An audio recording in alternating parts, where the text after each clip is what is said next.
Et soyez les bienvenus dans le point Dark Tales of Destiny, maintenant sous forme de podcast audio, pas de vidéo comme les précédentes fois. Pas vrai, messieurs? Exactement. C'est très très juste. Très bien. Alors moi, c'est Louis. Vous m'aviez déjà vu dans le précédent point Dark Tales of Destiny en train de bondir comme ce bon vieux Palpatine. Et avec moi, on a Massimo. Bonsoir. Et on a ce bon vieux Jérémy. Et bonjour à tous. Très bien, alors je pense que ce qu'on peut déjà expliquer aux gens, c'est pourquoi on a décidé de faire ce podcast de cette manière-là. Eh bien, en fait, déjà, on a des choses à dire, mais aussi, surtout, on voudrait un petit peu que vous appreniez à mieux nous connaître en tant que fans de Star Wars. Savoir ce qui nous motive en tant que fans, savoir qu'est-ce qu'on aime faire Star Wars, et puis surtout, qu'est-ce qu'on pense de ce qui a été fait précédemment dans le domaine de Star Wars. C'est bien ça? C'est juste. Ça me semble bien correct. Et donc, je pense que ce qui serait d'abord logique pour commencer, avant qu'on voit le planning, c'est qu'est-ce que ça représente Star Wars pour vous et d'où vient votre passion pour Star Wars? Donc, on peut commencer peut-être par toi, Jérémy. Brièvement, d'où est-ce que ça vient, cette passion pour Star Wars? C'est quoi un petit peu ton histoire avec Star Wars? D'où est venue l'étincelle? Alors moi c'est extrêmement simple. Un jour, c'est grâce à mon père premièrement. Il m'a ramené les coffrets de la prélogie et de la trilogie. Et puis on a décidé de tous les regarder ensemble. Donc j'ai vu les films Star Wars dans l'ordre chronologique, c'est-à-dire en partant par le Menace Fantôme. Et c'est vraiment quelque chose qui m'a tout de suite plu. À l'époque, j'ai même fait la collection des Lego Star Wars tout de suite. et puis c'est vraiment quelque chose. Le Star Wars, c'est un univers qui est tellement passionnant. C'est vraiment, c'est quelque chose de super cool à suivre. On aimerait toujours en apprendre plus parce qu'il y a tellement de choses. Même dans l'univers étendu, il y a plein de personnes qui écrivent des livres, etc., qui peaufinent un petit peu cet univers. Tout comme nous, d'ailleurs, en faisant des fan-films. Hein. Très bien. Puis toi, Massimo? Alors moi, contrairement à Jérémy, alors moi j'ai commencé par les Lego. J'avais un copain à l'école, je devais avoir 11-12 ans peut-être.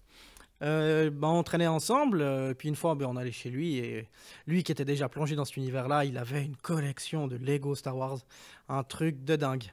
Et on s'est intéressé à ces Lego, etc. Et puis en fait, moi je connaissais pas du tout, je n'avais aucune idée de ce que c'était, tous ces sabres laser, ces personnages bizarres. Alors, il m'a dit, écoute, regarde les films, hein. Alors, moi, aussi, contrairement à Jérémy, j'ai pas commencé par le 1. Je sais pas pourquoi, j'ai commencé à regarder l'épisode 4 à la base. Oui, je me suis très vite rendu compte qu'il me manquait quand même quelque chose voilà. Alors, après 10 minutes d'épisode 4, j'ai commencé la menace fantôme. Et, comment dire, de là est parti mon fanatisme pour cet univers. D'ailleurs, pour ceux qui n'arrivent pas à le voir, Massimo a littéralement un logo Star Wars tatoué sur son cou. C'est le logo de quoi? C'est pas le logo Star Wars, c'est le logo de l'Empire dans The Old Republic. Star Wars, alors. Ah, voilà. Ouais, moi, j'ai jamais joué à Old Republic, donc autant le dire tout de suite. Moi, pour vite résumer d'où ça vient ma passion pour Star Wars aussi, c'est comme pour Massimo, ça vient des Lego, parce que j'ai toujours été un grand fan de Lego, je feuilletais toujours le catalogue, je voyais toujours ces sets Star Wars et je me disais, mais bordel, c'est bizarre, pourquoi il y a des petits ours dans ces sets Star Wars? Je me dis, c'est bizarre, quoi, je comprenais pas. Puis un jour, j'étais à la Manor, je m'en souviens très bien, et il y a mon frère qui m'a dit, hey, t'as vu ce Lego là, il y a une espèce de Yeti. Puis j'étais en mode, un Yeti en Lego, c'est cool, je regarde, c'était un Lego Star Wars, et c'était la caverne du Wampa, Haute Wampa Cave, c'était le nom du set. Et puis ça m'a intrigué. Ensuite, j'ai retrouvé le set dans le catalogue Lego et j'ai regardé ce qu'il y avait comme autre set Star Wars. Et c'était une spirale ascendante. J'ai continué à regarder ce que c'était et à Noël, je retrouvais le pack de 3 Lego basé sur le thème de Hoth sous mon sapin de Noël. J'ai même gagné je crois que c'était le vaisseau du général Grievous avec un concours. C'était assez cool, c'était un super Noël. Puis depuis, j'ai continué de collectionner les Lego Star Wars et j'ai aussi commencé à regarder les films. Mais d'abord, j'ai regardé la série Clone Wars. Et ça a créé ma passion pour cette série. Mais c'est intéressant, on peut voir qu'il y a vraiment différentes origines qui permettent d'apprécier cette trilogie. Toutes ces trilogies, excusez-moi. Du coup, au programme de ce point Dark Tales, bien sûr, on va faire le point où on en est au niveau des films Dark Tales. Là, en l'occurrence, sur le court-métrage Nox, qui est toujours en tournage, on va vous en dire quelques détails. Ensuite, on viendra brièvement sur l'actualité Star Wars. Il n'y a pas beaucoup d'actualité, il me semble, hein, les gars. Le trailer de Kenobi, quand même. Et finalement, nous entamerons la partie film, parce qu'en fait, aussi, ce qu'on veut faire dans ce podcast, c'est décortiquer des films ou des séries Star Wars. On fait tout dans l'ordre chronologique, autant le dire. Et avant de commencer ça, on aura un petit moment fun assez drôle. Ça va être intéressant. Alors, c'est parti. I'm glad you're here to tell us these things. I don't know. I have a bad feeling about this. What are you talking about? What is that? It is your destiny. I like the sound of that. Pour débuter ce épisode 1 de ce podcast, on va faire un petit peu un point où on en est au niveau des films Dark Tales of Destiny. Alors Massimo, où en est-on? Eh bien, à l'heure où on est en train de vous parler, on vient de terminer le tournage d'une des séquences du film Nox, Star Wars Story, où j'interprète justement Nox. Très badass comme personnage. Ouais, tournage assez compliqué hein, dans un décor relativement sombre. C'est le décor dans lequel on a filmé le dernier point Dark Tales of Destiny, qui est pas mal bien fait. C'est compliqué de tourner un décor comme ça, très sombre, espace assez restreint, quoi. Mais on se croirait dans un vrai film Star Wars un peu quand même. Hein. C'est un peu l'idée, quoi. Disons qu'à la base, c'est une grange, en fait, qui était remplie de chenilles, de bois, de paille en tout genre, quoi. Et à 5, on a réussi en une journée à débarrasser 840 kilos de merde en tout genre pour faire la place à ce décor qui est, même maintenant, qui y tient encore. C'est génial. Alors que ça fait déjà presque 1 an qu'on l'a monté. On est d'accord, il y a au moins les 50% du film qui ont été tournés, là, on est d'accord. 50%, je pense pas en termes de longueur de film. Je dirais plutôt entre 30 et 40% du film, ça sera là-dedans. Quand même, ouais. Ouais, on a eu relativement du retard par rapport à notre planning. Du coup, ça prend un temps monstre à organiser, à filmer aussi. Mais on avance gentiment. Qu'est-ce qu'on en disait? Peut-être une sortie fin d'année, peut-être. Hein. On espère une sortie en décembre. Ou... Ouais, parce que depuis qu'on a filmé depuis le dernier point Dark Tales, on avait filmé une séquence en extérieur au bord du lac de Neuchâtel, c'est bien ça? C'est juste. Non, c'est même pas juste, parce que le point Dark Tales volume 2, on l'avait sorti en septembre 2021, date à laquelle nous voulions faire un tournage avec Trelan Bashik, et puis... Oui, juste. Et puis on a eu des petits soucis, on a dû annuler le tournage. Et du coup, on avait dû annuler le tournage et on a fait le point Dark Tales volume 2 à la place. Mais après, on a tourné la fameuse séquence au bord du lac. Et il me semble qu'on a procédé dans cet ordre-là. Me semble-t-il qu'on avait tourné... C'était en début d'année. C'était en début d'année, la séquence. Au mois début décembre, me semble-t-il qu'on avait fait la scène d'interrogatoire dans le studio. Et en début d'année 2022, on avait fait au bord du lac. C'est juste, ouais, c'est juste. On a fait tourner 3 scènes entre-temps. Oui. Ouais, séquence du lac d'ailleurs qui va vraiment être vraiment très jolie, je pense. Franchement, au niveau visuellement, des roseaux, etc. Bon, on a très hâte de vous montrer ça en tout cas. Ça va être très sympathique. Et prochaine étape, normalement, c'est le tournage d'une scène de Cantina. Ça va être intéressant. Là, il y aura vraiment des choses visuellement assez jolies. Ça va être fun. Surtout que c'est un peu du tournage, un peu plus d'action. Ça va être intéressant. Parce que le tournage jusqu'à maintenant il était relativement calme, hein, niveau scène, etc. Beaucoup de dialogue. Beaucoup, ouais. Beaucoup, hein. Un peu comme l'épisode 1. I am wondering, why are you here? Oh, I don't even know what I'm doing here. We're wasting our time. It's a trap. That is correct. No, not actually. I see your point, sir. What? Au niveau de l'actualité, trailer d'Obi-Wan Kenobi, la prochaine série Disney+. Brièvement, qu'est-ce que vous en pensez? Alors franchement, ce trailer d'Obi-Wan Kenobi, ça a eu un effet sur moi que je n'ai pas ressenti depuis très longtemps hein, sur des trailers de Star Wars. J'ai vraiment eu l'envie, j'ai vraiment eu la flamme qui s'est ravivée de l'univers Star Wars.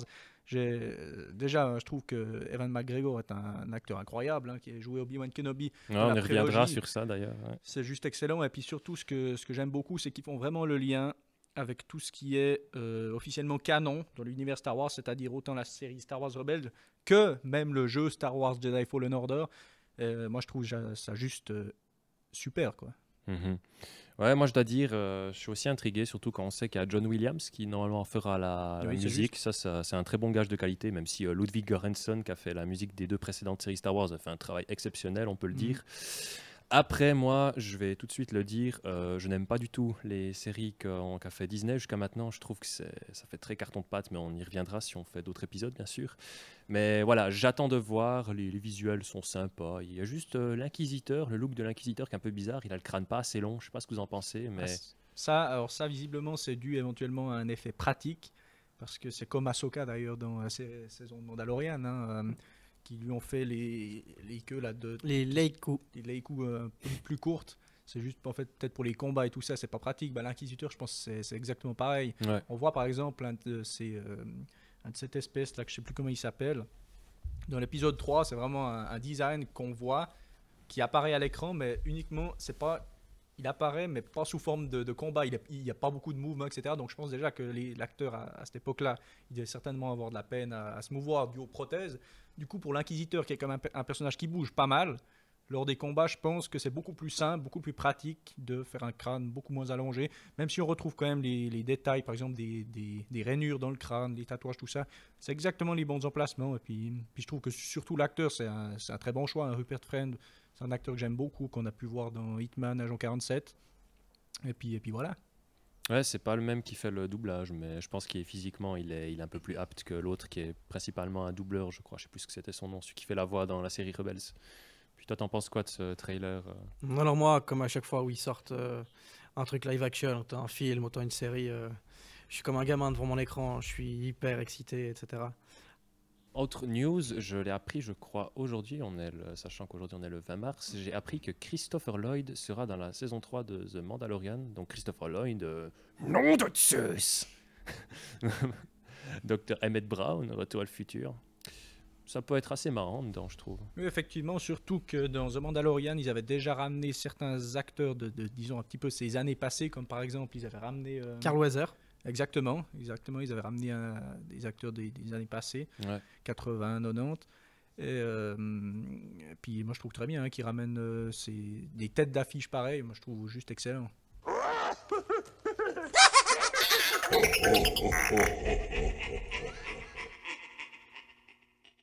Maintenant, nous entrons dans la partie un peu plus déconnante de ce point Dark Tales of Destiny.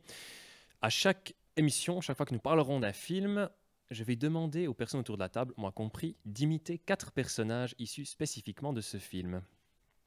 Alors, sachant, vu le film qu'on va faire, on a l'embarras du choix niveau personnage assez marrant. Moi, je propose que l'un d'entre nous imite à cette table Boss Nass.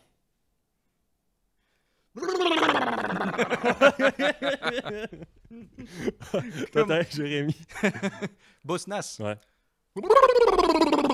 C'est très compliqué à faire. Ah non, c'est extrêmement compliqué, c'est clair. Mon mais- sang,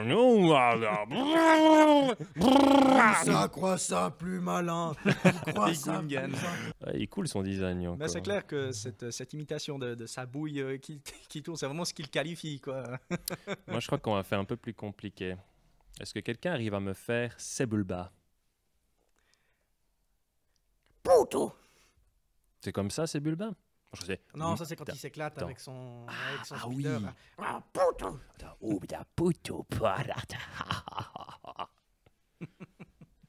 Moi, j'arrive pas à le faire, Zebulba, par contre. Moi, puto parato, moi, puro. Je sabote le vaisseau du gamin. Oh ouais. D'ailleurs, il y a une séquence dans un making-of de l'épisode 1 où on voit le doubleur qui fait ça. Et il y a même George Lucas qui se fend la gueule en faisant l'enregistrement. C'est pas étonnant. En troisième, un certain marchand de Tatooine qui possède 2 esclaves. J'ai nommé... Watu. Guten Danoia. Ah, il est parfait. You think you can buy my ship? The force doesn't work with me. Non, moi je vais te la faire en français. Ok, Louis. fais-le en français. Alors attention. Vas-y. Oh, mon Dieu. Ah, mais il est génial, c'est génial. non, mais Massimo, il le fait vraiment bien. Allez. T'as Qui-Gon qui fait je dispose de 20 000 crédits républicains. Et puis Les Datari feront l'affaire. Non, ils ne feront pas l'affaire. Non, mais tu te prends pour un Jedi ou quoi à faire des passes avec les mains comme ça? Je suis toïdarien. Ton truc mental, ça marche pas avec moi. Y a que l'argent qui marche. Pas d'argent, pas des pièces, pas d'affaires. Et y a que moi qui ai un générateur Ah, putain. Y a que moi qui ai un générateur hyper drive T14, ça je peux te le garantir. Oh, Excellent. Ah. Et puis là, dans le plan suivant, t'as Qui-Gon Jinn qui fait son rictus et qui se casse bredouille comme un con. Pas mal du tout. Il y a des courses sur Malastar, ça va très vite, c'est très dangereux. Fais-la nous, peut-être, Jérémy.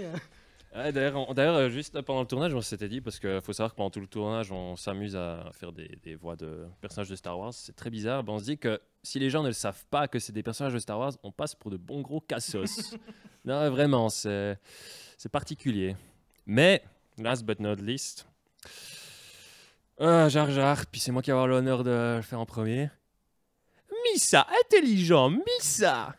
Brrrr. Missa, casse-couille. Je sais parler. Ce n'est pas parce que tu sais parler que tu es intelligent. Oh, bra, dans ta gueule, Jar Jar. On a failli mourir à cause de toi. Tu n'as pas de cervelle? Je sais parler. Missa, casse-couille, Missa, faire politique dans Star Wars 2, Missa. Puis à la fin du Star Wars 1, quand ils sont encerclés par les droïdes, ils seront Misao, Misao. Pendant qu'il y a l'autre qui le regarde. Mais t'es con quoi? Je te dis de pas lever les mains. Ouais, le Gungan qui est stylé, parce que tous les autres Gungans sont stylés, mais lui n'est pas stylé. Et justement, on va y venir, parce que maintenant, nous allons parler de Star Wars épisode 1, la menace fantôme. Always two there are, a master and an apprentice.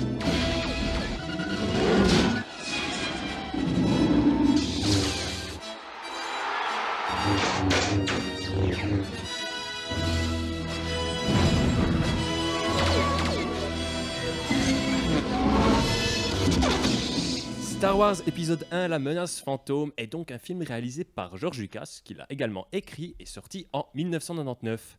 Qui est d'ailleurs, c'est l'année de naissance de nous trois, il me semble. Hein. De moi en tout cas, de lui moi aussi. Oh purée, on se sent un peu vieux là, 99 quand même. Hein. Et je suis plus vieux que le film qui est sorti en octobre. Ouh, il est sorti en octobre. Il est sorti en octobre le 26, sauf erreur. Peut-être que je me trompe, j'en sais rien. Sauf que la menace fantôme a eu un énorme désavantage, c'est qu'il a été balayé par la vague Matrix, qui est également sorti en 99. Aïe, aïe, aïe, ouais, effectivement, avec ça, tu peux pas trop faire compétition. D'ailleurs, fun fact, la chaîne télévisée pour laquelle je travaille a réalisé en 99 un reportage sur la sortie de cet épisode 1 dans un cinéma à Bienne.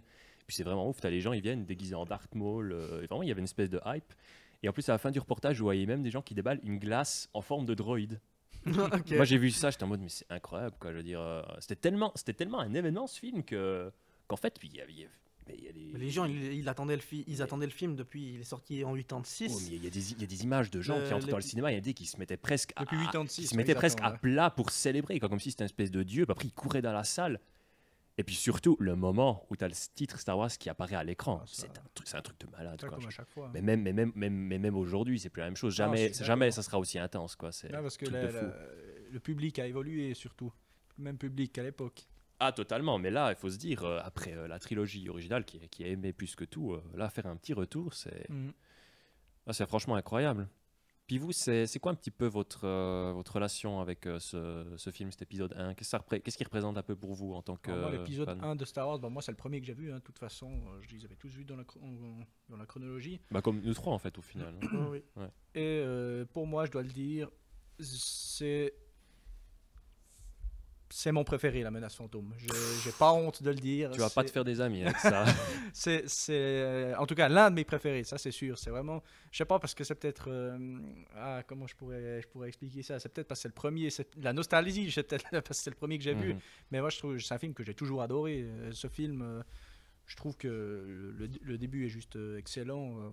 On retrouve Obi-Wan, Qui-Gon qui arrive après sur Naboo, ils font la rencontre de Jar Jar. C'est vraiment, moi je trouve que ça, on ressent un petit peu ce côté. Bon, de toute façon, c'est George Lucas qui l'avait fait, mais on ressent vraiment la même, même en l'ayant vu avant 4, 5, 6, on ressent un petit peu cette même aura autour du film, autour des héros qui vont ensemble. Après, ils partent de Naboo, ils rencontrent Anakin, etc., etc.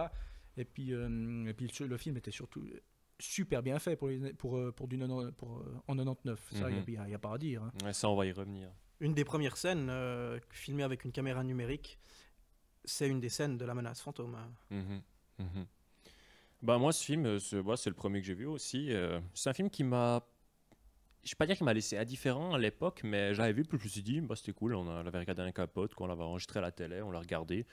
Bon, on avait trouvé ça bien. Moi, c'était l'époque où j'étais dans Clone Wars, du coup, c'était pas des personnages c'était des personnages où j'étais très familier avec, du coup, c'était plutôt bonnard. Puis, d'ailleurs, petit fun fact, avant que je regarde les Star Wars, je me disais, Ah, Dark Nox a reçu un appel. C'est l'Empire. Dark Sorton. ouais, là, vous vous rendez compte que on voit les vrais fans. Et je disais, avant que je regarde les Star Wars, je pensais que, comme il y a le 1, 2, 3, 4, 5, 6, je pensais que les 1, 2, 3, 4, les 1, 2, 3, excusez-moi, ils avaient été tournés avant. Du coup, je ne comprenais pas pourquoi le 4, 5, 6, ils étaient aussi vieux visuellement. Puis j'ai cru qu'en fait, ils n'avaient plus de budget. Du coup, ils ont dû faire tous des bêtes, tous des personnages en animatronique, des trucs tout pourris. Puis c'est un pote, celui à qui j'ai regardé l'épisode 1, qui m'a dit, mais non, en fait, ça a été tourné après la prélogie. Du coup, je me suis senti un peu moins con ce jour-là. Mais c'est clair que quand tu les regardes dans l'ordre chronologique et que tu arrives à l'épisode 4, tu te prends quand même une petite claque, quoi. Mais bon, Ah ouais. franchement, maintenant en plus ils ont remasterisé ces épisodes, ils ont remasterisé, remasterisé. Ouais. Et puis il y a même des éditions qui sont en train d'être dé-remasterisées pour avoir l'édition originale. Ouais, ça on en reparlera avec la trilogie originale. Puis toi, c'est quoi un petit peu ton... c'est aussi le premier que tu as vu du coup, Massimo. Oui, c'est le premier que j'ai vu. Ça m'a particulièrement marqué. Et après, honnêtement, j'ai pas peur de le dire non plus. Je pense qu'en étant gamin, mon préféré, ça a été l'attaque des clones avec la reine, etc. Mais le premier m'a surtout marqué pour peut-être un son. Alors c'est peut-être complètement idiot, mais c'est le bruit du pod racer de Sebulba. Son bruit. Là. Oh purée, il est parfait. Je pense qu'en étant gamin, c'est une des seules choses que j'ai retenues, quoi. À part le combat entre Jésus et Satan, mais. Ouais, là effectivement, il y a un petit peu de cette imagerie là. Alors, pour un peu vite parler du film, on va pas faire scène par scène parce qu'il y a d'autres podcasts qui procèdent déjà ainsi, et puis nous on veut pas non plus faire trop long. Du coup, en fait, on va aborder des points du film qui sont des points spécifiques à certaines scènes. Du coup, au final, on fera un peu le résumé du film, mais en divers points.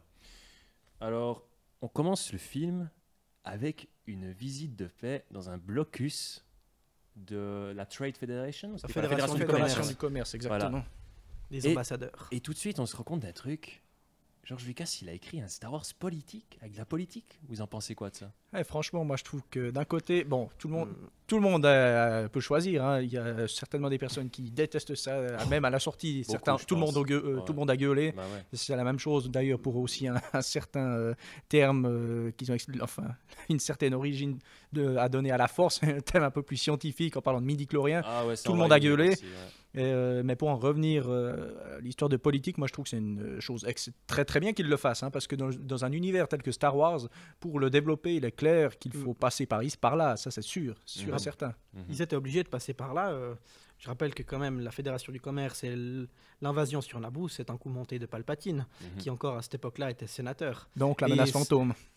Voilà, la menace fantôme, c'était ça. Ah, ça vient de là le titre. La menace fantôme, c'est Palpatine, exactement. C'est lui qui a tout organisé. Ça, la menace fantôme. C'est lui qui a tout organisé pour être élu chancelier suprême. C'est son plan. Bon, le Ça a titre, il fait toujours sens, été son mais plan. il est assez subtil. Hein. C'est vraiment avec les suites que tu peux le comprendre alors. Alors ça c'est clair. Parce que honnêtement, tu regardes le film la première fois, je pense que tu fais. Bon, peut-être faut être un petit peu con pour pas remarquer que c'est le chancelier sous la capuche là. Et ça, les gens, ils le savaient depuis l'épisode 6. Mais là, c'était vraiment montré à quel point le mec, il avait manipulé absolument tout le monde, autant les Jedi que le Sénat. Son but a toujours été d'avoir le plus de pouvoir possible, et la Fédération du commerce, ça faisait partie de son plan, pour son ascension au pouvoir. Non, c'est vrai. Mais moi, je trouve ça très intéressant, ce parti pris de la politique, parce que je vais le dire tout de suite, cette histoire des rebelles, franchement, ça m'a vite emmerdé, quoi. C'est pas très fun, quoi. Une bande de clodos qui affronte un empire. Voilà, c'est pour ça que la dernière trilogie un peu fait cette erreur de recycler le côté rebelle. Là, je trouve ce côté politique n'est peut-être pas forcément toujours très intéressant. Hein. Mais nécessaire. Voilà, exactement. C'est beaucoup de blabla, mais je trouve que c'est intéressant d'avoir un un vrai univers qui s'étend en fait, parce que ce qu'il a fait George Lucas, c'est qu'il n'a pas forcément donné aux gens ce qu'ils voulaient, mais ce que lui il voulait en fait. Puis lui il voulait nous présenter un univers qu'on ne connaissait pas, et moi je trouve ça absolument passionnant. Non, c'est clair. Ça apporte une toute nouvelle dimension ça a apporté une toute nouvelle dimension à la saga. Et ce qui me fait particulièrement sourire, c'est que des fois, la plupart des gens qui gueulent après l'épisode 1 concernant les midi-chloriens, la politique, etc., c'est-à-dire que le type qui a fait le film, c'est quand même George Lucas, donc le créateur de Star Wars. Mais tout le monde gueule, donc C'est le créateur. c'est clair. Ouais, c'est son bébé quoi. Et puis on est tout de suite, on se rend vite rapidement compte de quelque chose avec ce film, c'est que déjà les effets spéciaux, plutôt impressionnants pour la plupart. Hein. Clairement, ouais. Alors ça, c'est sûr. Après, ce qu'il faut savoir, c'est que les gens ont tendance à tirer sur l'ambulance en disant que la prélogie, c'est que des effets spéciaux. Je veux dire, il y a tout qui est fait à l'ordi et tout. Déjà, c'est faux. La plupart des effets spéciaux dans la prélogie, surtout dans la menace fantôme, il y a beaucoup d'effets pratiques, beaucoup de maquettes, beaucoup de vaisseaux. C'est clair que les effets spéciaux, à l'ordi, on les voit tout de suite, mais on préfère tout de suite voir ce qui nous plaît pas plutôt que ce qui nous plaît. Du coup, c'est Non, c'est sûr. forcément, les gens ils tapent dessus, alors qu'en fait, il y a beaucoup d'effets pratiques encore. Notamment les vaisseaux de la Fédération du Commerce, je pense que c'est tout des maquettes. Je connais pas le modèle du vaisseau rouge là, des Jedi qui entrent, mais aussi une maquette, j'imagine. Ouais, Non. c'est une frégate. Ouais, frégate, voilà. Puis après aussi, il faut pas oublier même les membres de la Nut Gunray, les membres de la Fédération du Commerce. Aussi des marionnettes très bien faites aussi. Impressionnant, les mouvements de la bouche du vice-roi. Ouais. Puis en plus synchronisé avec les acteurs, non, c'est très bien fait quoi. Cet épisode 1, au niveau des effets spéciaux, je dis, hein, c'est un petit peu une transition aux effets spéciaux qu'on a connus durant les années 2000. C'est-à-dire qu'ils ont quand même fait une transition en utilisant pas mal de marionnettes, etc. D'ailleurs, la première version de l'épisode 1, Yoda, c'est la même marionnette que dans l'épisode 5 et 6. Cette marionnette, dégueulasse. Honnêtement, elle est reprise dans l'épisode 8 d'ailleurs. T'es sûr que c'est la même parce qu'elle est vraiment dégueulasse. Je veux dire, le Yoda de, je pense que c'était une nouvelle marionnette qu'ils ont fait parce que le Yoda du 5-6, il est absolument magnifique quoi. Non, c'est clair que on peut pas le comparer. Même si je suis un amoureux du Yoda numérique, particulièrement celui de l'épisode 3 qui est purée, cette émotion qui se dégage de ce personnage quoi, c'est absolument magnifique quoi. Il est incroyable quoi, bluffant de réalisme. Mais même dans l'épisode 1, quand ça a été changé, ils l'ont changé. Ouais. Parce que la marionnette, mais bordel, mais dégueulasse. Quoi. D'ailleurs, horrible. En parlant du Yoda, d'ailleurs, il me semble qu'en plus, il y a des rumeurs actuellement qui circulent depuis un moment, depuis bien une année. À ce qui paraît, ils veulent remasteriser encore une fois les épisodes 4, 5, 6 en intégrant également la version Yoda en CGI. Oh non. Ouais, il y a un tas de rumeurs comme ça qui circulent depuis un moment. Après, à savoir si c'est vrai, je n'en sais rien. Il n'y a que George Lucas qui peut avoir une idée pareille. Non, je pense pas. Non. Ça m'étonnerait parce que... Non, il est plus impliqué, mais c'est Disney. Mais on n'hésitera pas à les clasher quand en temps voulu. Puis aussi, qu'est-ce que j'ai noté? J'ai pris quelques notes quand même de ce film. Les maquettes et les droïdes sont particulièrement bien réussis. Les droïdes sont très réalistes et ils sont tous en numérique, je crois. Il y a par contre certains plans, il me semble, où les droïdes... Les gros plans, je pense. Les gros plans, c'est vraiment un vrai droïde construit. Les droïdes de combat. Par contre, il y a quelque chose, j'ai marqué, qui était très mal fait dans ce film. Après beaucoup de films des débuts 2000, ils faisaient les mêmes erreurs, c'est les doublures humaines. Il y a cette séquence où Obi-Wan et Qui-Gon, ils sautent d'une trappe pour rentrer dans le hangar. Et vous pouvez voir que c'est clairement pas eux, quoi. Vous pouvez voir clairement que c'est des doublures numériques, c'est super moche, quoi. Puis chaque fois qu'il y en a dans le film, tu les vois, ça crève l'écran. Après, tous les films de cette époque-là, ils faisaient la même erreur. Par exemple, le premier Harry Potter, il avait aussi des doublures humaines, mais dégueulasses, quoi. Ça rendait pas bien du tout. Mais voilà, c'est l'époque. Après aussi 2-3 créatures qui sont pas très bien faites, et puis certains véhicules qui sont pas très jolis non plus. Mais voilà, c'était les prémices des effets spéciaux qu'on voit maintenant. C'est ce qui se faisait de mieux à l'époque. Ouais, c'était franchement, je pense qu'il y a certains qui diront c'était déjà moche à l'époque. Ouais, je pense qu'ils sont 5% sur 95 qui diront ça, quoi. Du coup, franchement, effets spéciaux plutôt impressionnants, même s'il y a certains décors, notamment la salle de trône chez les Gungam, celle-là, je la trouvais particulièrement mal faite, quoi. Là, je voyais, ça me piquait les yeux, là, je dois dire. C'est assez violent. C'est acceptable. Moi aussi, ça me choque pas. Moi, ça m'a choqué personnellement, mais en même temps, c'est pas non plus horrible, mais c'est pas très beau, je trouve. Mais là, on va aussi venir sur un truc, je sais pas du tout ce que vous en pensez, mais ce film a des dialogues très carton. Les dialogues sont, soit les acteurs n'ont pas d'émotion, soit ils sont mal écrits, parce que je trouve que ces dialogues, ils font très carton, quoi. Je veux dire, il y a tout qui fait très forcé, je sais pas, c'est pas très vivant, je trouve que ça fait très carton. Mais c'est tout l'univers Star Wars. Hein. Mais ceux-là particulièrement, je trouve. Ce n'est pas connu pour avoir des dialogues très profonds. Je parle pas de la profondeur puis de la qualité du dialogue, c'est la manière dont c'est délivré et la manière dont c'est rédigé, en fait.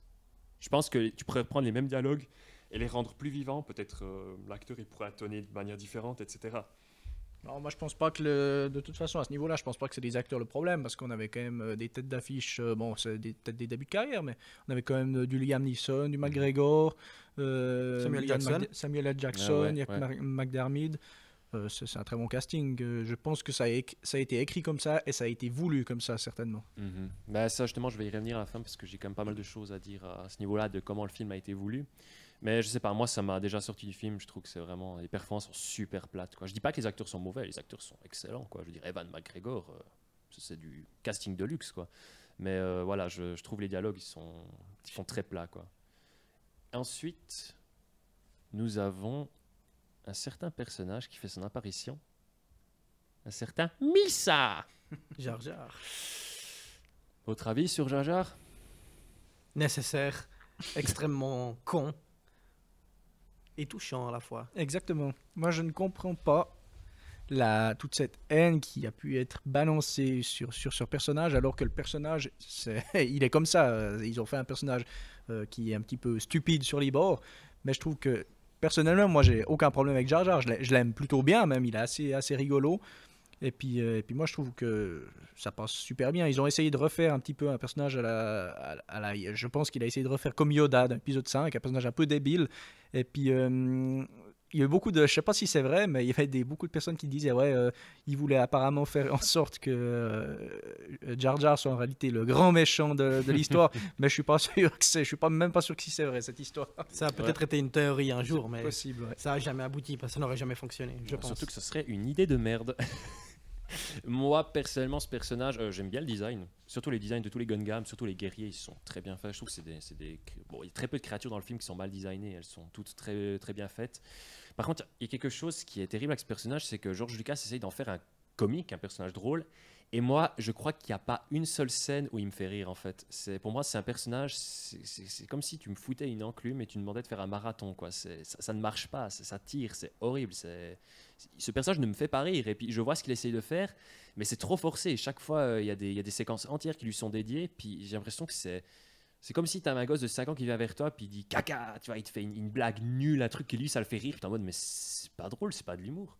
Moi, ça m'a vraiment pas fait rire, et surtout le personnage, il a des mouvements très cartoonesques. Alors que vous pouvez regarder les autres personnages du film, ils ont des mouvements assez normaux, des mouvements qu'on pourrait voir tous les jours. Mais lui, il a des mouvements très exagérés. Et puis si vous regardez un test d'effets spéciaux qu'ils avaient fait, il avait des mouvements réalistes. Mais George Lucas s'est dit, oui, ça va être cool comme ça, oui, on va faire des mouvements exagérés, ça va faire rire les gens, je suis George Lucas, je suis un génie. Voilà, Jar Jar qui attrape des fruits. Oh purée. Ah oui, avec la langue. Bah, ça c'était drôle. Oui, ça c'est des petits. Moi je pense, mon avis c'est qu'il a essayé de faire un personnage drôle, mais discret, mais il essaye de faire passer ses gags un petit peu subtilement. Mais après, c'est clair que ça marche pas toujours. Hein. Ça a la subtilité d'un éléphant dans un supermarché, quoi. Ouais. Non, c'est pour moi, Jar Jar, c'est un petit peu le Pierre Richard de Star Wars, c'est-à-dire qu'il se prend la langue dans le coupleur d'énergie et tout ce genre de. Il a que des problèmes, disons. Ouais, d'ailleurs, l'humour en général dans le film, il est assez bas. Je trouve du genre une espèce de chameau là, qui ressemble à Macro Kenya, qui est une espèce de mammifère disparu. Fanboy de la préhistoire. Là, honnêtement, il y en a cette espèce d'animal, il pète et t'as Jar Jar. Quoi ça? Moi je vois ça et j'ai envie d'éteindre mon ordi quoi, sur lequel je regarde le film, quoi. C'est gênant, quoi. C'est une blague de paix dans un film Star Wars. Honnêtement je veux pas dire que je suis le fanboy ultime de Star Wars, mais alors quand je vois ça je suis désespéré, quoi. Bah, quand t'es gamin ça te fait rire. C'est clair. Mais comme on verra par la suite, c'est pas vraiment un film pour gamins, je trouve. Pas du tout même.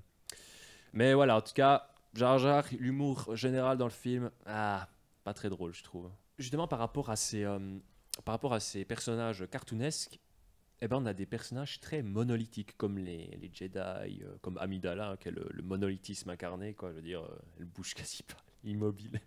Sauf quand c'est pas sa doublure. Il faut voir son costume aussi. Hein. Oh my god, ouais, ça je voulais vous demander, vous pensez quoi des costumes d'Amidala? Too much. Too vraiment much? trop. Il y a vraiment trop de choses sur cette dame, c'est n'importe quoi. C'était une gamine en plus. Ouais, en plus, ouais. Elle devait avoir une vingtaine d'années, je pense. Même plus jeune, je pense. Non, je sais pas, moi ça me dérange pas parce que voilà, c'est l'univers de Star Wars. C'est C'est les traditions, de Naboo. On ne connaît pas toutes les traditions, mais particulier. On se sent dans une galaxie très lointaine, ça, c'est le moins qu'on puisse dire. Bien sûr. Mais ces personnages monolithiques, là, avec ces personnages cartoonesques, je trouve que ça fait un film un peu trop contrasté. Je trouve que les deux, ils vont pas très bien ensemble. C'est un peu de l'huile avec de l'eau, en fait. Ça se mélange pas trop, je trouve. Les Jedi, de toute façon, ils avaient plutôt intérêt à aller faire de ce genre-là, parce que selon comment on nous les présente dans la trilogie originale, c'est vraiment un ordre de... Une secte. C'est une secte, ouais. Ah C'est ouais, des, clairement, des moines, les types. Hein, C'est vrai, donc, c'est des moines. C'est vrai. moi, je trouve qu'ils sont encore assez... Petite anecdote, moi qui suis à moitié d'origine italienne, chez nous, on a une personnalité qui est très très très connue dans le milieu religieux, c'est Padre Pio. Peut-être que les auditeurs connaissent. Si vous regardez si vous googlez son image et que vous mettez à côté la tête d'Alec Guinness qui faisait Obi-Wan Kenobi, vous dites putain, c'est pas possible. Il a la même tête. Ouais. C'est Obi-Wan. Incroyable. C'est vrai, en plus. Le monde est petit. Hein. Ouais, bah, du coup, moi, je trouve ça assez... je sais pas, je trouve que ce film, c'est trop... Les personnages, c'est trop contrasté, quoi. Mais après, c'est vrai que des Jedi un peu plus posés, un peu plus détendus, ils sont venus que plus tard. Comme par exemple, c'était le général Hitcoat, je sais plus comment ça se dit. Hitcoat, ouais, Hitcoat, je sais plus comment voilà. on dit. Lui, ouais. il est cool. Lui, C'est un il Jedi assez stylé, disons, Ouais, dans ouais. sa Pas très manière. orthodoxe, quoi. Ah non, ça c'est sûr, alors. Ah non. Non, c'est clair que c'était un peu les Jedi. La première fois qu'on voyait les Jedi, du coup, c'était un petit peu tâter, voir ce qui fonctionne. C'était pas trop dépaysé au niveau tenue. Quand on a découvert le conseil Jedi, on s'est dit ah bah tiens, ils sont quand même un petit peu organisés. Ah bah tiens, ils sont sur Coruscant, ils sont dans un temple, ils ont leur tour, ils dirigent un peu leurs actions dans la galaxie. Mhm. Bah, d'ailleurs, on passe à la planète suivante, où ils se rendent ensuite sur cette bonne vieille Tatooine, qu'on a vu dans aucun film. Et là-bas, ils tombent sur un pauvre gamin qui s'intitule Jake Lloyd, a.k.a. Anakin. Qu'est-ce que vous en pensez de ce gosse qui joue ce jeune Anakin? Ah, il est mignon quand il dit à la reine Amidala est-ce que t'es un ange? Are you an angel? An angel. They are the most beautiful beings in the whole galaxy. C'est mieux en français. Ouais, c'est clair. Mais Je sais pas, moi je préfère dans le savoir original parce que le gamin, je trouve que dans les premières scènes où il apparaît, dans la première moitié du film où il apparaît, moi je trouve qu'il joue plutôt bien. Faut dire que c'est moi un aussi, gosse, hein. il n'avait pas fait de film avant. Quoi. Non, c'est vrai. Et surtout, donc moi je trouve qu'il a joué vraiment bien, hein, il a bien tenu le rôle, mais il a eu, disons, quelques soucis après, par la suite, parce que tout le monde a commencé à se moquer de lui, etc., quand il allait à l'école, etc. Et puis visiblement, c'est quand même un acteur qui a mal tourné, on pourrait presque dire. Il y a eu des images qui sont sorties quand il est en garde à vue, c'est à faire peur. Hein.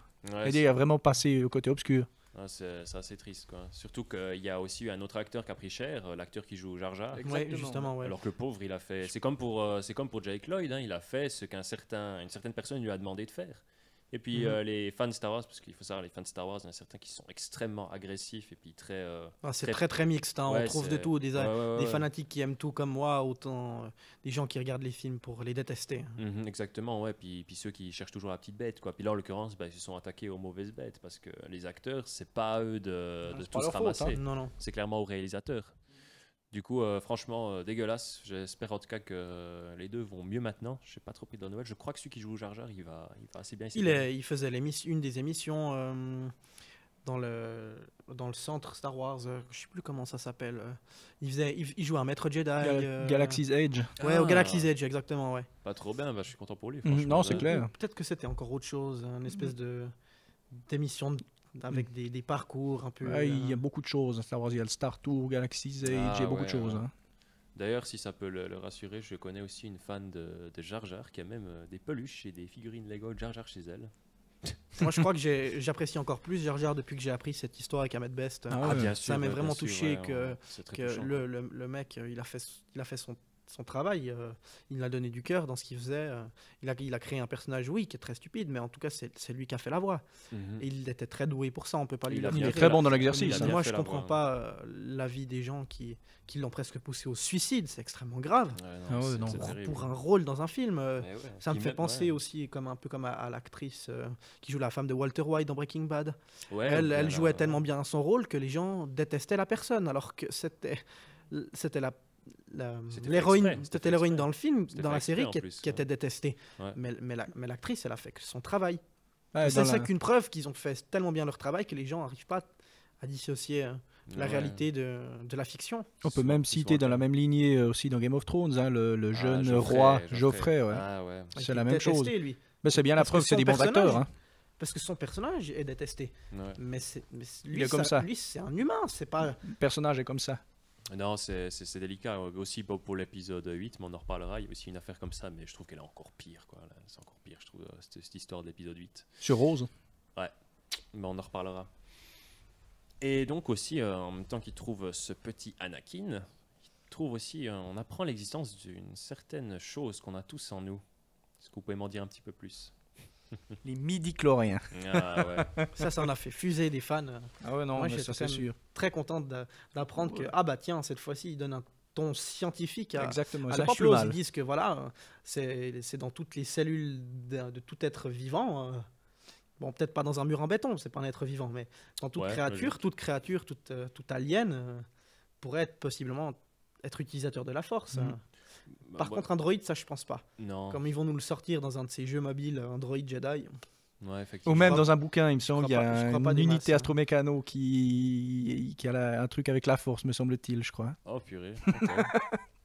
Mais en tout cas, moi, ça m'a pas du tout dérangé parce qu'effectivement, ça n'enlève rien, je trouve, au mysticisme de la force. Parce qu'au final, c'est juste, t'as un certain taux d'une espèce de cellule en plus en toi. Puis ce taux de cellule indique si tu es plus apte à maîtriser la force. Je trouve pas ça débile, honnêtement. Non, non. Que tout soit au C'est même final, très logique. qu'il y ait une petite base de génétique au final dans la chose. Parce que, je sais pas, après voilà, c'est la force, quoi. Je veux dire, c'est quelque chose qui baigne partout et qu'en fait, tu es apte à utiliser ou non. C'est pas comme ce qu'il nous disait l'épisode 8 où n'importe qui peut devenir un Jedi. Bah non. Non. Ouais, bon, si on peut Je éviter dirais- de parler de l'épisode 8, ça va très bien aussi. Hein. Ouais, effectivement. Mais en tout cas, non, les médicloriens, je trouve ça franchement pas mal. Je trouve que c'est aussi quelque chose pour lequel les fans ont ragé pour rien, en fait. Parce qu'il y a franchement pas de quoi en Il n'y a faire. rien à rager, non. Ouais, il n'y a pas de quoi en faire une histoire, quoi. C'est juste une petite explication. Et puis je pense, après je suis pas totalement à jour sur toutes les répliques, mais il me semble que c'est une des seules fois où on en parle clairement des midi-chloriens. Peut-être dans Clone Wars aussi, dans un ou deux épisodes, c'est pas impossible non plus. Mhm. Mais les midi-chloriens, c'est la seule fois où on entend. Il me où semble ils nous aussi. font un speech dessus. On entend Qui-Gon en parler à Anakin deux fois. Ouais, en tout cas, c'est vrai. D'abord Qui-Gon qui Sur parle à Tatooine, Obi-Wan, qui lui dit je veux voir le taux de midi-chlorien. Mm. Oh putain, supérieur à 20 000, comment c'est possible Ouais, effectivement. Ça, c'est encore autre chose. Et puis après, quand il lui fait la théorie à Anakin, il lui dit voilà, c'est dans toute cellule de tout être vivant, c'est présent en toi, c'est présent partout, dans l'air, dans les plantes. Mhm. Et on est d'accord par rapport à Anakin que bon, c'est assez évident, mais il y a quand même. On sait que quand on regarde Star Wars, il y a un petit peu toute cette thématique du bien contre le mal, quoi. Donc ce côté presque un peu biblique avec ce héros qui a appelé à affronter le mal absolu. Mais Anakin, c'est un peu une forme de messie, on est d'accord. Hein. C'est un peu une forme de messie, oui, bien Ouais, sûr. celui qui doit rétablir qui doit rétablir l'équilibre. Balance in the force. Ouais, non, mais c'est intéressant, je trouve, parce qu'on Le- parle souvent du Seigneur des Anneaux comme film qui s'inspire un peu des récits bibliques, etc., la thématique d'un sauveur et des choses comme ça. Mais en fait, Star Wars l'avait fait avant en termes de film. En fait. Oui, il y a beaucoup de références. Ah ouais. Il y a même de la propagande, parce que les films sont quand même sortis en période de Ah oui, guerre froide, les premiers, là, les premiers. les gentils américains contre les méchants russes. C'est Mhm. un Les peu- costumes, ça a un peu toujours été les ça, costumes de hein. nazis pour les, Bien sûr, les euh. membres de l'Empire. Ouais, ouais. Ah, des- c'est intéressant, Star Wars, ça s'inspire quand même pas mal de notre monde, faut dire. Mhm. C'est Oui. intéressant. Et puis encore plus dans l'épisode 7 où vous voyez le Hux qui fait un discours, c'est Ouais. vraiment Ah oui. c'est très très ressemblant aux images d'époque où on voit l'armée nazie quoi, qui Mhm. sont tous à écouter leur chef quoi. Ouais, avec les bannières rouges Mhm. derrière. Une et bannière tout, c'est- rouge avec le logo noir, enfin c'est très très symbolique. Hein. Mhm. Là, on arrive à une scène que j'estime être la meilleure scène du film. Franchement, c'est cette scène masterpiece, quoi, qui est aussi une des meilleures scènes de toute la saga. J'ai nommé la course de Pod Racers. Ah ouais. Non, mais cette scène, je sais pas, je l'ai vue plein de fois, mais chaque fois que je la vois, mais je ressens. Mais c'est une espèce de stress, une espèce d'excitation. Ouais. C'est épique, c'est incroyable. C'est cette épique, course. ça va trop vite, ça bouge. Ah, c'est des- excellent. Et surtout, pas de musique durant cette poursuite. Oh, Cette c'est course, vrai, C'est c'est vrai. incroyable.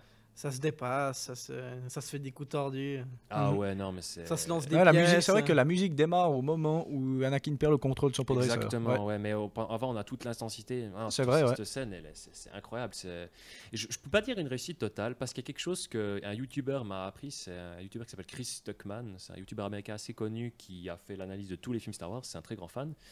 Il a remarqué que toutes tous les plans de la course de Pod Racers, tous les plans sont filmés à droite. Il n'y a pas un seul plan qui est filmé depuis la gauche. C'est possible. j'ai Revoyez jamais remarqué. Moi la non plus, ça scène, m'a pas revoyez la scène marqué. et vous remarquez que donc on est d'accord qu'il y a la règle des 180 degrés. La caméra ne dépasse jamais cet axe des 180 degrés. Elle filme toujours à droite ou de face ou de derrière. Jamais elle passe de l'autre côté. Et une fois que vous le voyez, vous ne pouvez plus le manquer, ouais. revoir. Et moi, moi, je ne vais pas dire que ça m'enlève tout le plaisir, mais j'ai trouvé ça très bizarre. Je comprends pas pourquoi. Parfois, il y a des fait ça. détails qu'il faut mieux pas savoir. Ah, clairement, là, j'aurais préféré pas le savoir, honnêtement. Mais maintenant, vous le savez. Et puis, les gens qui écoutent aussi. De rien. Et puis, aussi, un détail qui me fait beaucoup rire durant cette course, c'est tout con, mais en fait, quand Sebulba, il arrache il prend une pièce, une espèce de tournevis, puis qu'il la jette, elle atterrit dans un pod dans une racer. turbine, ouais. Et là, t'as Stallion, t'as juste ce plan très rapide de Stallion qui a même pas de bouche et tout, et il fait juste ce bruit. Ouais, non, mais il y en a plein de ces Cette espèce machins. de doublage. Ouais, et puis je crois que le bruit se rapproche plus comme ça. Ah non, mais il y en a plusieurs qui se plantent. C'est bien la preuve que c'est dangereux, les pod racers. Non, pas plus, t'as cette espèce de marionnette que c'est Ça va très vite, c'est très dangereux. Et puis on a même, sur Tatooine, les décors sont excellents. Hein, ça s'y prête tout à fait avec la course de pod racer. Ils arrivent dans la grotte, dans le canyon, etc. Ah, ouais, etc. ouais. Ils arrivent même sur cette grande place en arrondi où il y a les Tusken qui leur tirent dessus. Puis on a même une apparition de la chasseuse de primes Aura Singh.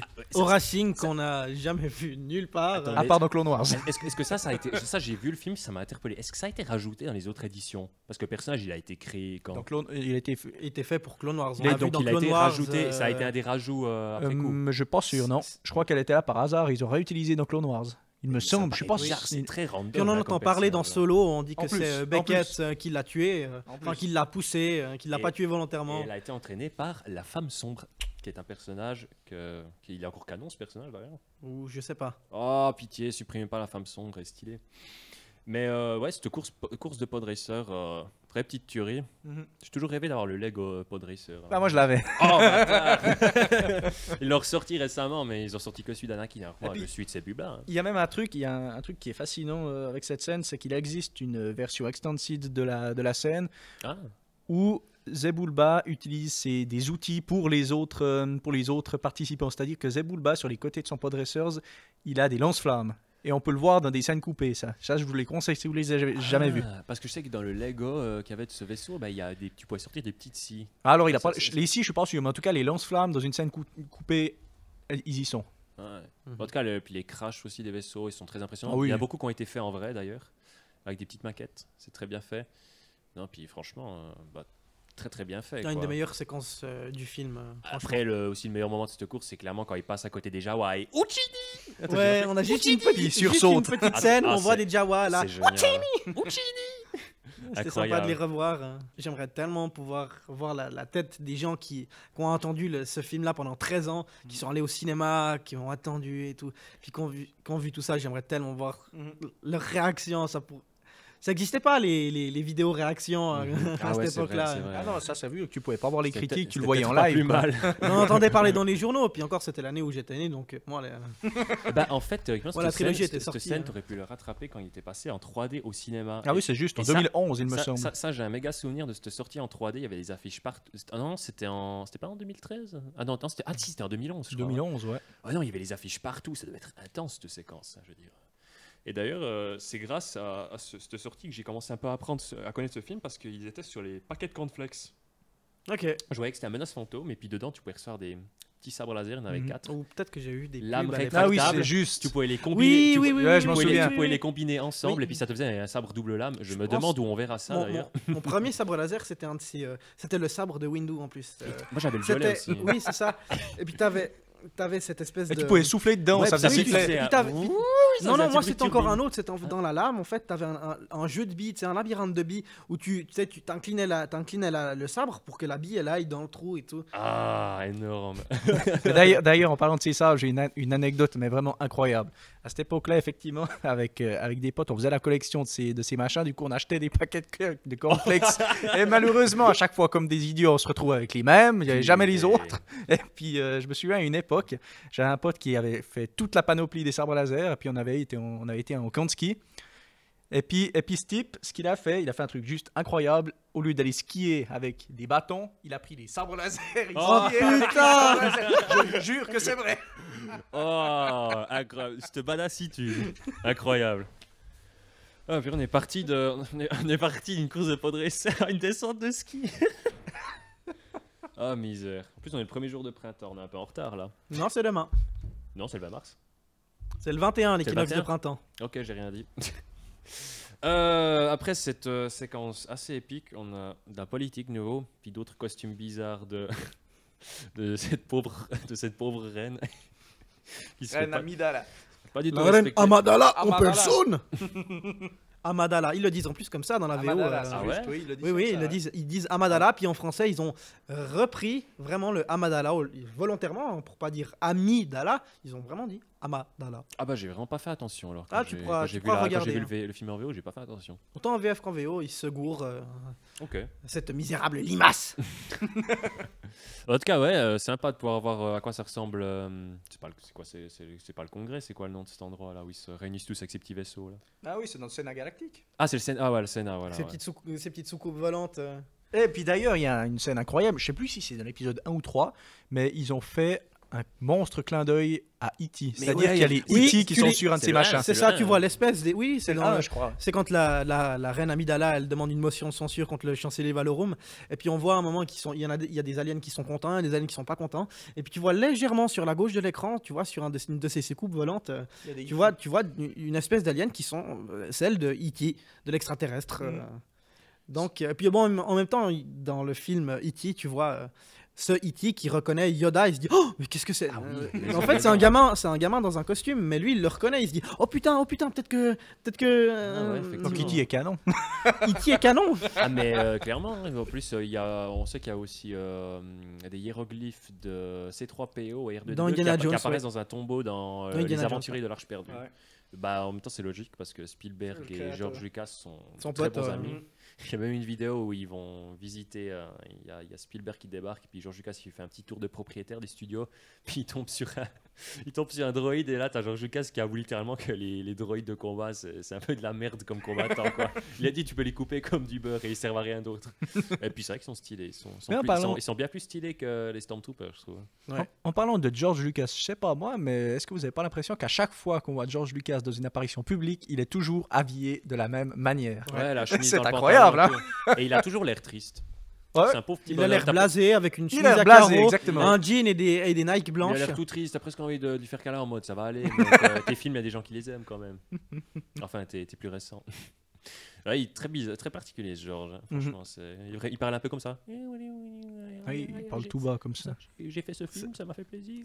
C'est le créateur. Oh ouais, très timide. Mais avec beaucoup de bonnes idées et Ouais. de mauvaises. Ouais, du coup, au niveau de la politique, c'est presque un peu compliqué, mais je trouve, moi, pour un peu un gamin, pour voir le film, je pense que c'est un peu dur à suivre, hein, cette histoire de politique. Moi, l'histoire du blocus, j'ai pas toujours très bien compris. Je suis même sûr que j'ai pas encore tout compris. Non, parce que ça abordait quand même des termes un peu commerciaux sur le sujet qu'on comprend peut-être pas forcément. L'intro Mais au début, le texte qui défile, il est assez chiche en information. Il dit pas grand-chose. Hein. Mhm. Il dit juste, c'est le bordel dans la galaxie, puis il y a un blocus. T'es en mode, ok. Ok. Et puis, c'est tout. Bon. Mais on s'en fiche parce que grâce à ce blocus, on a la bataille de Naboo. Qu'est-ce que vous pensez de cette bataille? ah, c'est génial quand t'as Excellente, ces espèces de dinosaures à bouclier. Oh, ouais. Les chars qui arrêtent de tirer, et puis t'as les droïdes qui sortent sur cette musique géniale. Tu vois les droïdes, tu dis oh putain, ça va chier quoi. Incroyable ce déploiement des droïdes. Par contre, il y a juste un problème dans cette scène. C'est que déjà, de 1, ils se battent sur un écran Windows. Ah, c'est plutôt le paysage des Teletubbies. Moi, je verrais 2-3. Non, l'écran Windows. Un gros soleil qui chiale ou des lapins Ou qui bien courent. t'as- c'est pas chaud. Ou bien t'as les micros qui sortent. Mais où sont passés les Naboo? Non, alors le fond d'écran Windows, je suis assez d'accord. Ouais, après, voilà, ça change quoi. Mais c'est. Ouais. Ah, c'est une belle planète, franchement, Naboo. Hein. Ah, c'est magnifique. Hein. Mais je pense que c'était le plus simple pour les artistes aussi. Parce que je pense que dans cette scène, il y a tout qui est du numérique.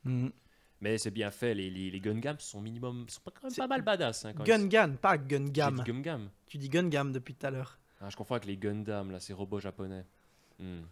Gungan. Choc de culture. Le seul problème dans cette scène, c'est qu'il y a toujours ce connard de Jar Jar qui fait vraiment de la merde. Ah non, mais c'est hilarant. Hilarant. Ouais, moi, bah, moi, il j'ai sauve trouvé quand même excellent. une bonne Ouais. vingtaine de ses potes. Il le fait en pas faisant une exprès, connerie, non quoi. C'est Involontairement, insupportable. le gars, il arrive à ouvrir la mais soute c'est à là. méga boomas et puis t'as 3 ou 4 tanks là qui sont Méga détruits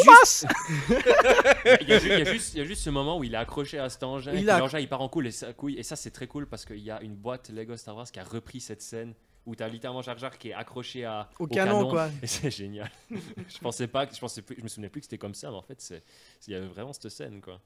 Mais je sais pas, moi ça m'énerve un peu qu'il gagne grâce à... Bon, non, en fait il gagne pas vraiment grâce à lui, mais il détruit pas mal de trucs. Il détruit pas mal involontairement en plus quand il a le droïde qui est accroché au pied là avec les câbles. Et puis en fait il essaie juste de s'en débarrasser puis il bute 3 droïdes quoi, juste en essayant de chasser ce machin à son pied quoi. Ah, c'est original, mais moi j'étais C'est mal original, à mais- l'aise devant cette scène.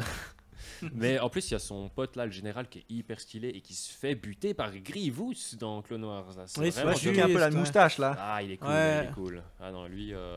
Qui ça, Dambo? Caca, cette fois ça. Non, lui il fait pas ça. On le par contre, regrettera, on le regrettera ce personnage. Mais je me suis toujours demandé, alors en VO, quand tu regardes les sous-titres, c'est écrit K-A-H, K-A-H. Il dit vraiment Tissa Dambo, K-K cette fois. Ouais, t'es dans la merde. Ouais. Oh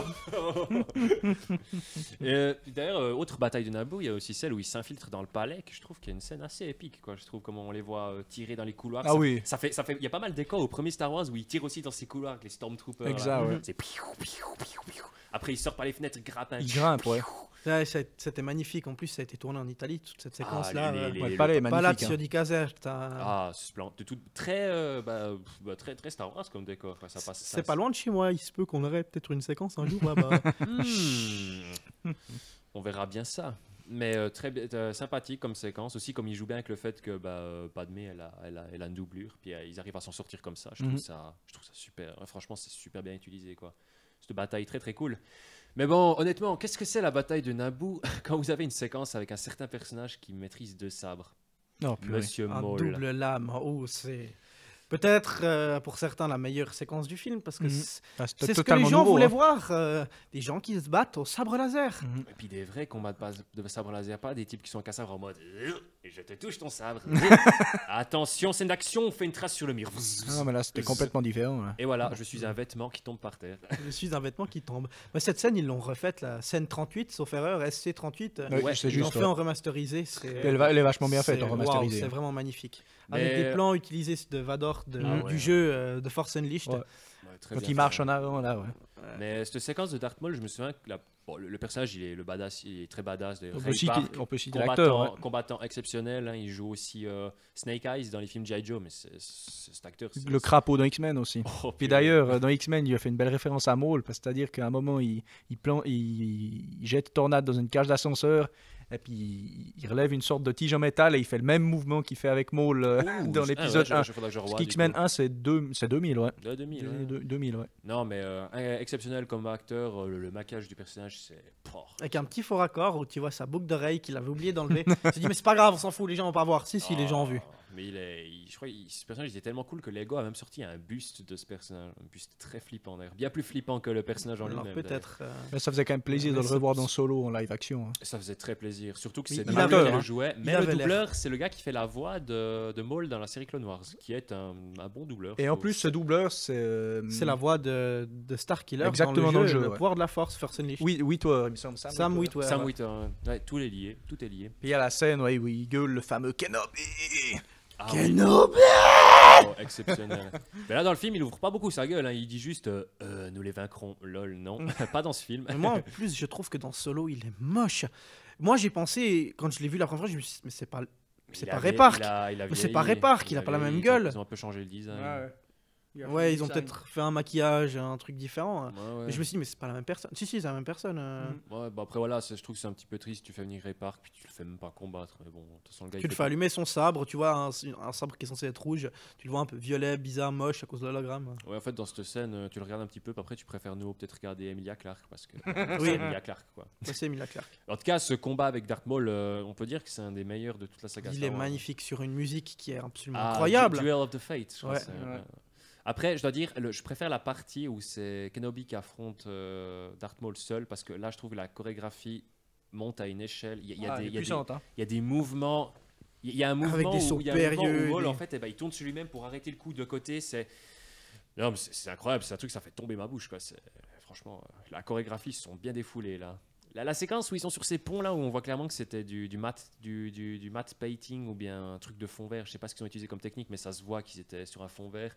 Puis c'est pas très intense. C'est vraiment dès que Qui-Gon, spoiler, se fait tuer que les choses deviennent vraiment hyper intéressantes, quoi. Ouais, on sent qu'Obi-Wan, il plonge peut-être un tout petit peu dans le côté obscur, ce qui lui fait gagner une puissance qui lui permet de vaincre Maul en Après- le coupant en deux. Après, Maul, c'est quand même un énorme crétin parce qu'en fait, on a Obi-Wan qui est suspendu dans le vide. Le gars, il possède la force et les Sith, ils se gênent pas d'utiliser la force, franchement. Il aurait pu Contrairement sans à problème le tuer, bien Bah, sûr, il mais aurait pour pu les besoins foutre du en bas. script, Ah bah clairement. il aurait même pu le tuer pendant son saut, quoi. Faut juste penser qu'Obi-Wan, il arrive à avoir Anakin because of the high ground. Ouais. Alors que là, c'est Maul qui avait le high ground. Mais surtout, grave erreur du film, je trouve que cette séquence, donc il tombe dans le puits, il reste accroché, et après il y a une séquence, je crois, qui termine de prendre possession du palais de Naboo, et après on revient sur lui, et t'as Maul qui avec son sabre en mode j'essaie de t'atteindre. Il aurait sans problème pu lui couper les mains, quoi. Ouais, et puis en fait, ils auraient pu continuer cette séquence directement, parce que ça aurait rendu Maul le moins con, parce que le gars, l'autre, il saute. Il aurait clairement pu lui attaquer, je pense. Je pense qu'il s'y attendait vraiment pas, mais pour moi, c'est clairement le scénario, quoi. Maul, il voulait attaquer, puis t'as George Lucas qui vient non, tu peux pas faire ça, j'ai mon script. Du coup, t'as cette séquence qui est vraiment pourrie où t'as Maul qui meurt, ou bien meurt-il vraiment? Meurt-il vraiment? Non, il revient dans Clone Wars. Très bonne idée de le faire revenir d'ailleurs, j'étais plutôt content. Avec les Sœurs de la Nuit que toi tu détestes, Louis. Je déteste les Sœurs de la Je me suis Nuit. toujours demandé jusqu'où il descend ce fameux puits où il tombe. Oh, purée, Je lui ouais, demander à l'occasion. Comment il a fait? Tu trouverais Park et tu lui dis comment t'as survécu? Je lui dis je sais pas, il n'y a pas de script. Ouais, en tout cas, Qui-Gon il meurt. Rip Qui-Gon, Rip Liam Neeson. Qu'on reverra Il était peut-être dans Kenobi. génial. Là, le Jedi pourquoi qui est, pas. qui est Ah, moi, je toujours en l'adore, train de ouais. contester l'ordre Jedi. Moi, j'adore. Ah, il est très chill. Puis il a un style de combat, ou même comme il utilise son sabre. C'est juste Quand il excellent. rengaine son sabre, je crois que c'est Sans une même, des scènes sans préférées. même l'éteindre. C'est Il trop rengaine beau. son sabre sans l'éteindre. C'est Ouais, assez c'est Liam magnifique. Neeson. En même temps, ce gars il vient puis il dit je sais pas ce que vous avez fait de mon sabre, mais si vous le gardez, je vous chercherai, je vous le trouverai, Je vous tuerai. puis je vous trancherai en deux. Il arrivera vers le mec et puis il dira tu te souviens de moi? Il parlait au téléphone. Boum. Oh, on se parlait à Lolo Combinator, je sais pas comment il s'appelle. Il communique beaucoup avec ces petits engins dans ce film. Ouais, c'est vrai. Il y a beaucoup de dialogue avec ça, c'est marrant. En tout cas, bah, il Qui est un meurt. rasoir pour femme, la version de Qui-Gon. Oh C'est un rasoir gilette pour femme, oui. Et puis le truc qui plug dedans, je crois que c'est. Bah, c'est une partie du rasoir, quoi. On peut dire qu'à force d'utiliser ces rasoirs, on peut dire que c'est presque barbant. Non, non, non, non. Oh, Padam pam, psh. on est fatigué. Ouais, du coup, le film il se termine un peu comme ça. C'est une fin très joyeuse. Hein. Après une bataille qui n'était pas très grande envergure, quoi. C'est un film qui commence c'est une nouvelle trilogie qui commence très calmement, je dois dire. C'est Ça très... commence calmement. C'est Faut un pas film oublier. qui est pas vraiment dans le combat, dans l'action, comme on peut le voir aussi dans l'attaque des clones, l'épisode 2 qu'on verra Bah, la on prochaine repose fois. on pose les bases dans ce film. On pose les bases de la situation de la galaxie à tel moment, bien avant les films originaux. On montre comment Palpatine est arrivé au pouvoir, parce que c'est ça en fait le thème du film. C'est comment Palpatine a monté tout un coup monté pour arriver au pouvoir, mettre cette fédération du commerce, les manipuler, les faire envahir Naboo, faire en sorte que le Sénat ne bouge pas son cul, puis faire venir la reine sur Coruscant et l'inciter à demander une motion de censure contre le chancelier pour que lui se fasse bien voir en mode ouais, moi je vais chasser tous ces pourris et là je vais éradiquer la corruption et tout et puis voilà nanana. Alors il arrive avant la fin du film, il arrive à être chancelier suprême qui va garder pendant tout le reste de la saga jusqu'à devenir l'empereur. Très stylé ce personnage. Ian McDiarmid, je crois que c'est lui qui Yann jouait... McDiarmid. C'est lui qui jouait Il déjà jouait l'empereur à la base. McDiarmid, oui, Il avait oui, une oui. pété de maquillage alors. Ah ouais. Oui. Ok, ouais. Mais en tout cas, fin assez satisfaisante. D'ailleurs, je vais dire un truc, on revoit les Jedi, mais ces Jedi, c'est très drôle comme ils sont au conseil, ils sont toujours en mode ils se touchent la barbe et tout, ils sont en mode ils se regardent, ils ont les mains ensemble, ils sont en mode ce gamin peut-il être l'élu? Non, il est trop vieux. Fear in you, I can see. Ben non, moi j'ai envie de devenir Jedi. Non, tu n'auras plus de carrière après ce film. Et la scène de la célébration à la fin qui fait écho à la célébration de l'épisode 4 aussi. Hein. Ah ouais, c'est vrai. Ça, non, je suis pas très fan. Ça finit un peu bizarre. Le mec il soulève une boule et tu dis c'est quoi ça? C'est une On boule dirait une de- méga de- boumasse. Ouais, Ouais, bah, c'est un truc, c'est une boule pour lire l'avenir. Enfin, je sais pas. ouais. C'est de clairvoyance. Boule de voyant. Le boss Nas te demande vous allez faire quoi de cette boule? En tout cas, c'est comme ça que se termine cet épisode 1. Du coup, est-ce que ça vous surprend que les fans étaient déçus de ce film majoritairement? Les gens sont toujours déçus à un moment ou à un autre. Ouais. Quand on aime vraiment quelque chose, on l'aime dans son Après, intégralité. Après quelque chose qui a été adulé pendant... C'est quoi? C'était quand le dernier qui était... Le 6, il était sorti quand? Fin années 80? 86. Ouais, ça fait quand même... 13 ans. Ça faisait plus de 10 ans, quoi. 13 ans. Incroyable. À peu près. On peut s'attendre, on peut comprendre que les gens, ils étaient un peu déçus, quoi. Mais je trouve que les gens ont été... Je trouve que les gens, ils ont été trop vaches parce que... T'es dur, hein, avec, le film est très imparfait, mais franchement, c'est pas horrible, quoi. Ah non.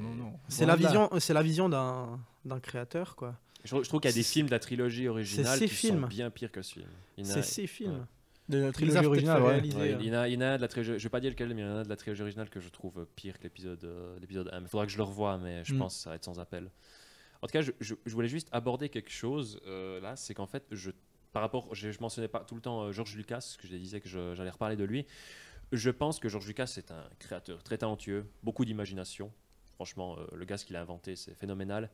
Mais je ne pense pas que ce soit un bon réalisateur ni un bon scénariste. Je pense que c'est quelqu'un qui devrait plutôt confier ses idées à des vrais scénaristes et des vrais réalisateurs, comme il l'a fait avec Lawrence Kasdan, qui a écrit l'Empire contre-attaque, et peut-être aussi Le Retour du Jedi.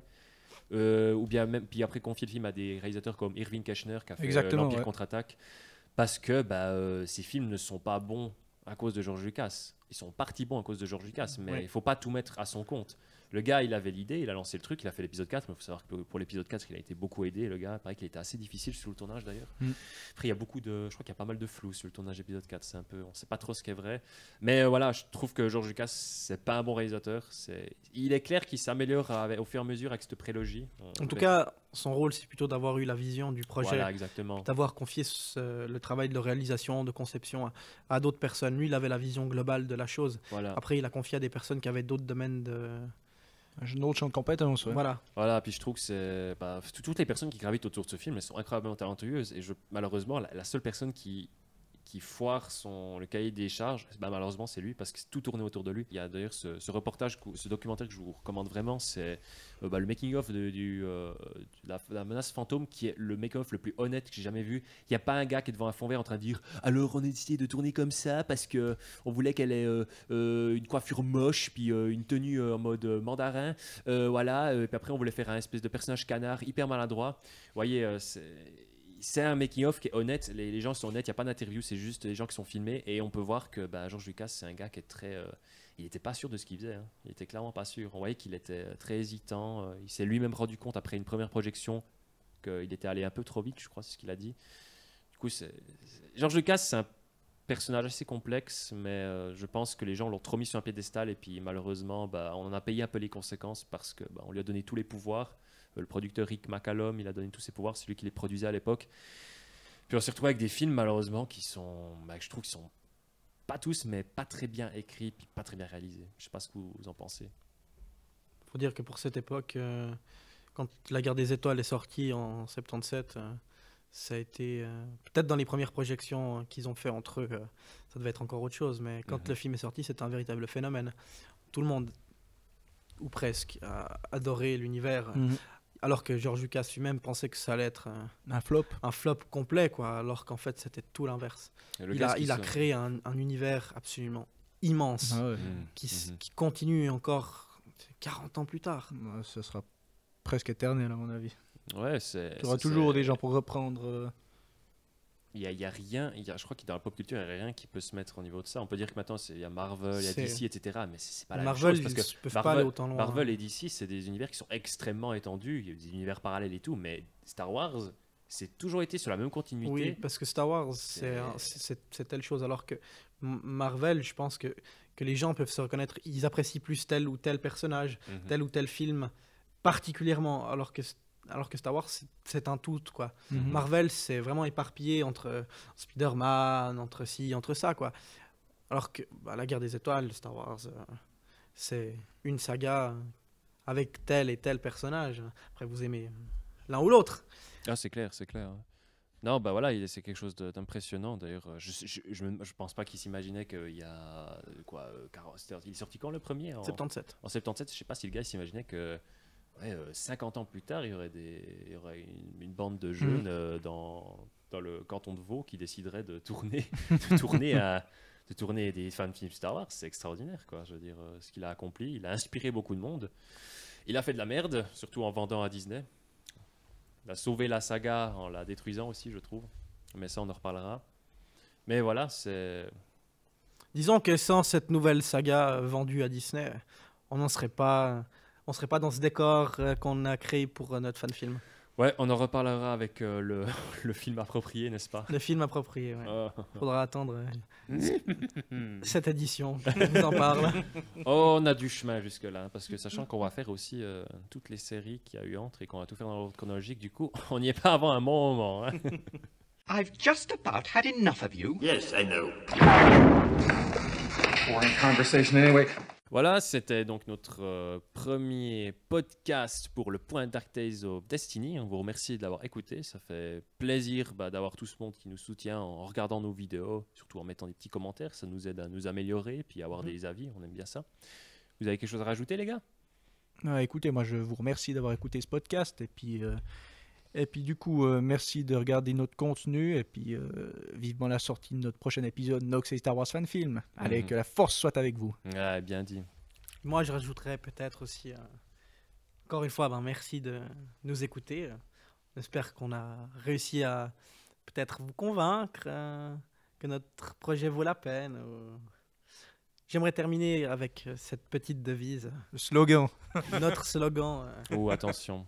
Ça peut soit foirer, Le ça slogan peut de être Dark Tales. triomphe absolu. Je ne vais pas vous appeler à vous abonner. Abonnez-vous ou pas, je m'en fous. Likez ou pas, je m'en fous.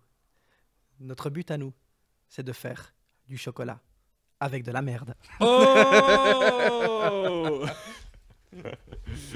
oh misère, tu vas peut-être de signer la fin de l'aventure. Sur ces paroles très chocolatées. On est en Suisse, hein. C'est vrai, on est en Suisse, Pour le chocolat, c'est clair. Pour ce qui est de la merde, je sais pas. Hein. Mais on mange pas beaucoup de chocolat durant les tournages, on a à peine le temps de bouffer. Ce qui est vrai. À la prochaine, bye bye. Your work here is finished, my friend.